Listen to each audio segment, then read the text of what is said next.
મિત્રો, સોના ચાંદીના ભાવમાં રીતસરનો હાહાકાર મચેલો છે. તેમાં પણ ખાસ કરીને ચાંદી, જે અગાઉથી આપણે વાત કરતા આવ્યા છીએ કે ચાંદી ખૂબ મજબૂત સ્થિતિમાં છે, તે રીતે જ ચાંદીમાં આગ ઝરતી રેકોર્ડ તોડ તેજી આગળ વધી રહી છે. ચાંદીએ છેલ્લા 13 વર્ષના રેકોર્ડ તોડ્યા છે. આંતરરાષ્ટ્રીય માર્કેટમાં અને ભારતીય માર્કેટમાં તો ચાંદી અત્યારે ઓલ ટાઈમ હાઈ સપાટી ઉપર ચાલી રહી છે. $38 ઉપર ચાંદી આંતરરાષ્ટ્રીય માર્કેટમાં અને ભારતીય બજારમાં બિલ સાથે જીએસટી સાથે ચાંદીનો ભાવ 1,15,000 રૂપિયા પ્રતિ કિલો સુધી બોલાઈ ગયો છે. તો હવે આમાં સવાલ થાય કે આગળ શું થશે? ચાંદીની તેજી કેટલી ચાલુ રહેશે? ભાવ નીચે આવશે કે નહીં? સોનામાં શું થશે? સોનું જે એક રેન્જ વચ્ચે અથડાઈ રહ્યું છે પાછલા ઘણા સમયથી, તેમાં શું થશે? અને સોનું ચાંદી અત્યારે ખરીદવું કે આગળ સસ્તું થવાની રાહ જોઈ શકાય? કયા સમાચારો, કયા પરિબળો સોના અને ચાંદીના ભાવ ઉપર અસર કરી રહ્યા છે, તેની વાત આજે ખાસ કરવાની છે શોર્ટ વિડીયોમાં. અગત્યનો વિડીયો. નવા મિત્રો હોય, પહેલી વાર વિડીયો જોતા હોય તેઓ ખાસ ચેનલ સબસ્ક્રાઇબ કરવાનું, ફેસબુક અને જોડેલા મિત્રો પેજ ફોલો કરવાનું ભૂલશો નહીં. શરૂઆત કરીએ તો આપણે જે પાછલી મોટી અપડેટ જે આપી હતી તેમાં કહ્યું હતું કે ચાંદી અને સોનાના ભાવમાં એક મામૂલી ઘટાડો શક્ય છે, પરંતુ આપણને ઘટાડો મળ્યો જે યુદ્ધ વિરામ થયું ઇઝરાયલ ઈરાન વચ્ચે, ત્યારબાદ સોનાના ભાવમાં એક ઘટાડાનો લાભ મળ્યો, પરંતુ જેટલો મળવો જોઈએ, જેટલી અપેક્ષા હતી તેટલો ઘટાડો મળ્યો નથી અને ફરીથી સોનું અને ચાંદી આગળ વધવા લાગ્યા. તેની પાછળનું સૌથી મોટું કારણ જે આપણે રિસ્ક ફેક્ટરમાં ગણાવ્યું પણ હતું કે ટ્રમ્પ જો તેની નીતિઓ ચાલુ રાખશે ને જે ઘણા સમયથી કરી રહ્યા છે ટેરિફ મામલે અને નિવેદનો જે અલગ અલગ આપે છે તે મામલે, જો તેવું કરવાનું ચાલુ રાખશે તો સોના અને ચાંદીના ભાવમાં ઘટાડો ન આવતા ફરીથી ઉછાળો આવી શકે તેવું જ થયું. ટ્રમ્પે ફરીથી ટેરિફ બોમ્બ ફોડવાના ચાલુ કરી દીધા. અલગ અલગ દેશો ઉપર ફરીથી જેની સાથે ટ્રેડ ડીલ નથી થઈ તેના ઉપર નવા ટેરિફ, મોટા ટેરિફ નાખવાનું ચાલુ કરી દીધું. કેનેડા ઉપર 35% ટેરિફ. જે બ્રિક્સ દેશો છે જેમાં ભારતનો પણ સમાવેશ થાય છે, તે અમેરિકા ડોલર વિરુદ્ધ નીતિઓ ચાલુ રાખશે તો તેના ઉપર 10% એક્સ્ટ્રા ટેરિફ.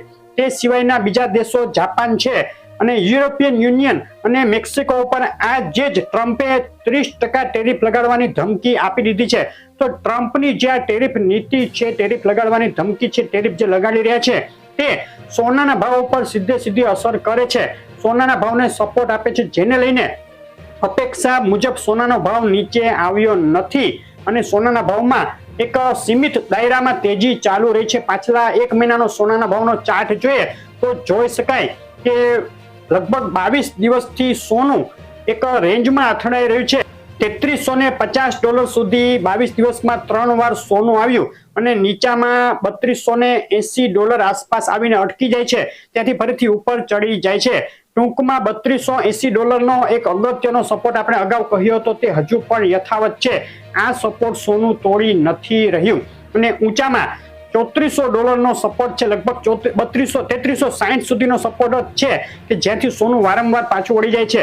હવે આગળ ઊંચામાં 3420નો અગત્યનો સપોર્ટ રેઝિસ્ટન્સ લેવલ છે. આ રેઝિસ્ટન્સ લેવલ સોનું જ્યાં સુધી નહીં તોડે ત્યાં સુધી વધુ આગળ નહીં વધે. આ રેઝિસ્ટન્સ લેવલ 3420નો તોડ્યા બાદ સોનામાં ફરીથી એક તેજી અને $3500નું લેવલ દેખાઈ શકે. $3500 તૂટે તો સોનું વધુ આગળ વધી શકે, પરંતુ અત્યારે સોનું આગામી સમયમાં એક સીમિત રેન્જમાં રહેવાની શક્યતા વધુ દેખાઈ રહી છે. હવે પરિબળોની વાત કરી લઈએ. કયા પરિબળો સોનાના ભાવ ઉપર હાલ મુખ્યત્વે અસર કરી રહ્યા છે અને આગામી સમયમાં શું એવા સમાચાર આવી શકે કે જેને લઈને સોનાના ભાવ ઉપર અસર થાય?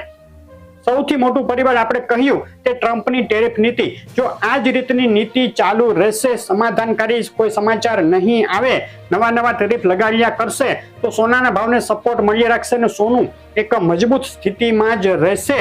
જો સમાધાન થઈ જાય, ઘણા બધા દેશો સાથે સમાધાન થઈ જાય, જેમ કે ચાઇના સાથે, યુરોપિયન યુનિયન સાથે, બ્રિક્સ દેશો સાથે, કેનેડા સાથે, આ બધા દેશો સાથે સમાધાન થઈ જાય અને ટ્રમ્પ તેની ટેરિફ નીતિ નબળી પાડે, ઢીલી પાડે તો સોનાના ભાવમાં એક ઘટાડો શક્ય, પરંતુ આવું અત્યારે થાય તેવું ઓછું દેખાઈ રહ્યું છે. ટ્રમ્પની જે નીતિઓ છે તે હજુ પણ આ જ રીતની આક્રમકકારી રહી શકે આગામી સમયમાં. ગ્રહના અસલ રત્નો, રુદ્રાક્ષ યંત્ર અને જેમસ્ટોન બ્રેસલેટ ખરીદવા માટે મહાદેવ જેમ્સનો સંપર્ક કરો. All Gujarat delivery free. વેબસાઇટની લિંક માટે ડિસ્ક્રિપ્શનમાં જુઓ. જે બીજા સૌથી મોટા સમાચાર અને સૌથી મોટું પરિબળ છે તે છે ફેડ રિઝર્વ. ફેડ રિઝર્વના ચેરમેન જેરોમ પોવેલ સાથે ટ્રમ્પનો ટકરાવ હવે જગ જાહેર છે. ટ્રમ્પ ઈચ્છે છે કે ફેડ રિઝર્વ 3% જેટલો વ્યાજમાં ઘટાડો કરે, વ્યાજદરોમાં ઘટાડો કરે. ખૂબ જ મોટો ઘટાડો કહી શકાય. આવું કરવું ફેડ રિઝર્વ માટે સહેલું નથી અને શક્ય પણ નથી દેખાતું. એટલે ટ્રમ્પ અત્યારે ફેડ રિઝર્વના ચેરમેન જેરોમ પોવેલને હાંકી કાઢવા માંગે છે. હવે બહુ ટૂંકો સમય રહ્યો છે. ફેડ રિઝર્વના ચેરમેન નિવૃત્ત આમે થવાના છે, પરંતુ નિવૃત્તિ પહેલા જ તેને હાંકી કાઢવા માંગે છે ટ્રમ્પ. જો આવું કંઈ થશે, ટ્રમ્પ જેરોમ પોવેલને હાંકી કાઢશે અને ફેડ રિઝર્વના ચેરમેન બદલાશે, તો સોનાના ભાવને મોટો બૂસ્ટ મળી શકે. જે સંજોગોમાં સોનું $3500 સુધી પણ જઈ શકે. નવા ચેરમેન આવતાની સાથે જ વ્યાજદરોમાં ભલે 3%નો ઘટાડો ના કરે, પરંતુ 1%નો કે 2% સુધીનો ઘટાડો નજીકના સમયમાં જ કરી નાખે તેવું શક્ય છે, જેને લઈને પણ સોનાના ભાવને સપોર્ટ મળશે. આ રીતે આજે કઈ સમાચારો છે, સોનાના ભાવને વધુ પડતા સપોર્ટિવ દેખાઈ રહ્યા છે. આગામી સમયમાં જે કાંઈ ફેરફાર થશે તે મુજબ સોનું બે તરફી રેન્જમાં અથડાશે અને આપણે કહ્યું તે મુજબનું જો ફેડ રિઝર્વમાં થશે, ચેરમેનને જો હાંકી કાઢશે ટ્રમ્પ, તો સોનાના ભાવને વધુ બૂસ્ટ મળી શકે. ત્રીજું જે પરિબળ છે તે જીઓપોલિટિકલ ટેન્શન. ઈરાન ઇઝરાયલ યુદ્ધ અત્યારે ભારેલા અગ્નિ જેવું છે, એટલે કે એક ટેમ્પરરી યુદ્ધ વિરામ થયું છે તેમ કહી શકાય. ઇઝરાયેલે ઈરાનને ફરીથી નવી ધમકી આપી દીધી કે જો 2 મહિનામાં તે અમેરિકા સાથે ન્યુક્લિયર ડીલ સાઇન નહીં કરે તો ફરીથી યુદ્ધ શરૂ થશે. આ ધમકી સાથે જ ફરીથી યુદ્ધના બ્યુગલ વાગવા લાગ્યા છે અને આમાં જેટલો આગળ પ્રોગ્રેસ થશે, ઈરાન જો નહીં માને, કોઈ ડીલ નહીં કરે, તો ફરીથી 2 મહિનામાં ઈરાન ઇઝરાયલ યુદ્ધ શરૂ થઈ શકે. તે પણ સોનાના ભાવને સપોર્ટ આપી શકે. જો પરમેનન્ટ શાંતિ થઈ જાય, ન્યુક્લિયર ડીલ સાઇન કરી લે ઈરાન, તો સોનાના ભાવમાં એક ઘટાડો પણ શક્ય છે. તે સિવાય ઇઝરાયલ હમાસ યુદ્ધમાં રોજે રોજ તારીખ પાછી ઠેલાતી જાય છે. યુદ્ધ વિરામ માટે બેઠકો ચાલુ છે, પરંતુ અત્યારે ઇઝરાયલ સતત મોટા હુમલા કરી રહ્યું છે. ટૂંકા દિવસોમાં ઇઝરાયલ હમાસ યુદ્ધમાં ટેમ્પરરી યુદ્ધ વિરામ થઈ શકે, પરંતુ આ યુદ્ધ વિરામ સોનાના ભાવને હવે ખાસ કોઈ ફાયદો કરે તેવી શક્યતાઓ ઓછી દેખાઈ રહી છે.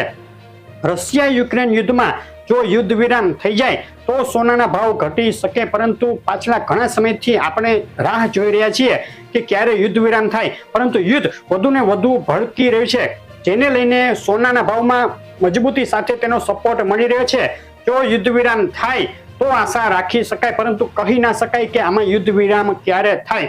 ટૂંકમાં જે કાંઈ મેજોરિટી પરિબળો છે તે આપણે કહ્યા તે સોનાના ભાવને સપોર્ટિવ છે અત્યારે, અને સોનું એક મજબૂત સ્થિતિ જાળવી રાખે. ભલે ખૂબ જ ઝડપી તેજી જોવા ના મળે, પરંતુ સોનું ખૂબ નીચે જાય અહીંથી એવી શક્યતાઓ પણ આપણે જે ગણાવી તે મુજબ ઓછી ગણી શકાય. એકદમથી કોઈ પોઝિટિવ સમાચારો આવવા માંડે તો એવું માની શકાય કે સોનાના ભાવમાં ઘટાડો થાય. તેના માટે આગળ જે કાંઈ સ્થિતિઓ છે તેના ઉપર નજર રાખવાની રહેશે. ટૂંકમાં સોનું અત્યારે 2 રેન્જ વચ્ચે અથડાઈ શકે. ભારતીય બજારમાં સોનાનો ભાવ આજનો 24 કેરેટ 10 ગ્રામ સોનું બિલ વગર 98,950 રૂપિયાના ભાવમાં વેચાઈ રહ્યું છે. બે તરફી મોટી વધઘટો થઈ શકે. સોનાના ભાવની આગામી દિવસોની રેન્જ ઊંચામાં 1 લાખથી લઈ નીચામાં 97,000 સુધી જોવાઈ શકે છે, અને જે કાંઈ ફેરફારો થતા રહેશે પરિબળોમાં તે મુજબ વધઘટો થતી રહેશે, તો તેને આપણે આગળ અપડેટ આપશું. હવે ચાંદીના ભાવની વાત લઈ લઈએ. ચાંદીના ભાવનો 1 મહિનાનો ચાર્ટ જોઈએ તો ભયંકર તેજી, 13 વર્ષનો રેકોર્ડ આંતરરાષ્ટ્રીય ચાંદીએ તોડી નાખ્યો છે. એક ધારી ગતિથી ચાંદી આગળ વધી રહી છે, જેની હિન્ટ આપણે પાછલા જે કાંઈ અપડેટો આપી છે તેમાં આપણે આપતા રહ્યા છીએ કે ચાંદી ખૂબ જ મજબૂત છે અને નવી તેજી તરફ ચાંદી આગળ વધી રહી છે. હજુ પણ ચાંદીમાં તેજી આગળ વધવાની સંભાવના વધારે છે. જે કાંઈ તેની માંગ છે ચાંદીની તે અત્યારે ખૂબ વધુ છે. સપ્લાયમાં શોર્ટેજ છે. તે સિવાય ચાઇનામાં અત્યારે ઇકોનોમી મજબૂત થઈ રહી છે. જીડીપી ડેટા આવતીકાલે ચાઇનાના 14 જુલાઈએ આવશે. જો એ મજબૂત થઈને આવશે તો ચાંદી વધુ આગળ વધશે. આગામી સમયનો ચાંદીના ભાવનો ટાર્ગેટ આપણે જે 2025ના અંત સુધીનો 1,20,00,000-1,25,000 અગાઉથી જ આપી ચૂક્યા છીએ તે હજુ પણ યથાવત છે. કદાચ તેનાથી પણ વધુ તેજી જોવા મળે તો નવાય નહીં. તો ચાંદીમાં હવે શું કરવું? અત્યારે જે લોકોએ ચાંદી અગાઉ આપણે જે અપડેટો આપી હતી ત્યારે લઈ લીધી હશે 90,000 આસપાસના ભાવમાં કે 95,000 સુધીમાં, તેમના માટે અત્યારે હોલ્ડ કરી રાખવી, ચાંદી રાખી મૂકવા જેવી છે. 1 થી 2 વર્ષમાં ઘણું સારું રિટર્ન ચાંદીમાં જોવા મળી શકે. નવા મિત્રો જેમણે નવું રોકાણ કરવું છે તેઓ અહીંથી એક કરેક્શનની રાહ જોઈ શકે. જે પ્રમાણે તેજી છે થોડુંક કરેક્શન આપણને આવે અને ચાંદીનો ભાવ 1,05,000 કે 10,000 ની વચ્ચે પણ હવે જોવા મળે તો નવું બાઇંગ એટલે કે નવી ખરીદી ચાંદીમાં કરી શકાય. થોડું વેઇટ એન્ડ વોચ રાખવું. જૂના મિત્રો ચાંદી હોલ્ડ કરી શકે જો તેમણે લઈને રાખી દીધી હોય તો આ હતી સોના અને ચાંદીના ભાવની અત્યાર સુધીની અપડેટ. જે કઈ પરિબળો છે આગામી સમયમાં તેની વાત હેડ મીટિંગ 30 જુલાઈએ થવાની છે તેમાં શું નવાજૂની થાય છે તેના ઉપર પણ મોટી અસર સોના ચાંદીના ભાવ ઉપર થશે. તો તેની પણ આગળ અપડેટ આપશું. ડેઈલીના ભાવ આપણે આપીએ છીએ તે પણ જોતા રહેજો. ડેઈલી શોર્ટ અપડેટ આપીએ છીએ તે પણ જોતા રહેજો. આવી અપડેટ જોવા માટે વિડીયો લાઈક શેર કરી ચેનલ સબસ્ક્રાઇબ કરવાનું અને ફેસબુકના મિત્રો પેજ ફોલો કરવાનું ભૂલશો નહીં. આભાર.